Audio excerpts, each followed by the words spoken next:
bulok na cabinet, try kong i-restore. Tingnan nyo kung gaano kabulok. Binukbok na sa halos lahat ng parte, kaya medyo malambot na yung buong cabinet mismo. Nakikita nyo, ang daming, sa Bisaya agay-ay ang tawag dyan. So, inalis ko na yung mga shelves kasi wala na talaga, parang papel na lang ito. Sus, ang daming kinain ng bukbok ko. So tanggalin ko yung banda dito, medyo talagang bulok na siya. Alisin ko na siya.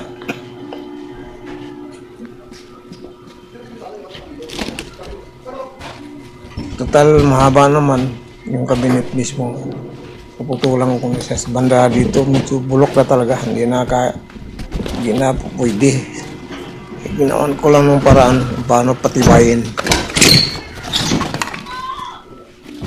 So pinanggal ko na, kung nakita nyo, durog na mismo, nakikita nyo durog na, parang papel.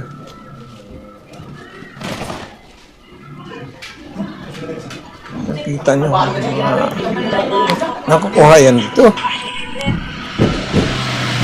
Ito, nagpa-order ako ng 2x2, binalot ko siya outside, up and down area. Tingnan natin kung anong epekto ng pagkatapos dito, mga kababayan. Kasi talaga nakikita bulok na, so i-restore ko siya. At nagpa-order ako ng material na kailangan ko. Available naman agad kung anong sinasabi ko material, bigay. So hindi ako nahirapan.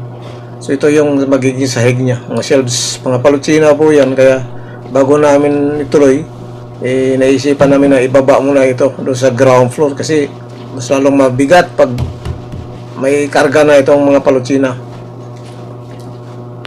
So ito na ngayon, kabalot na ng 2x2.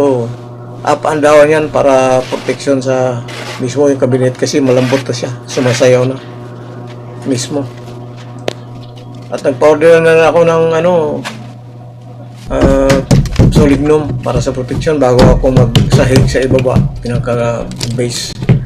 Ay nalagyan ko na ng protection. Abangan nyo ang continuation nito, mga kaibigan, kasi mahaba po ito, hindi pa tapos. Ay ibabarnish ko pa ito. So far ito lang muna sa ngayon, D1 sa restoration.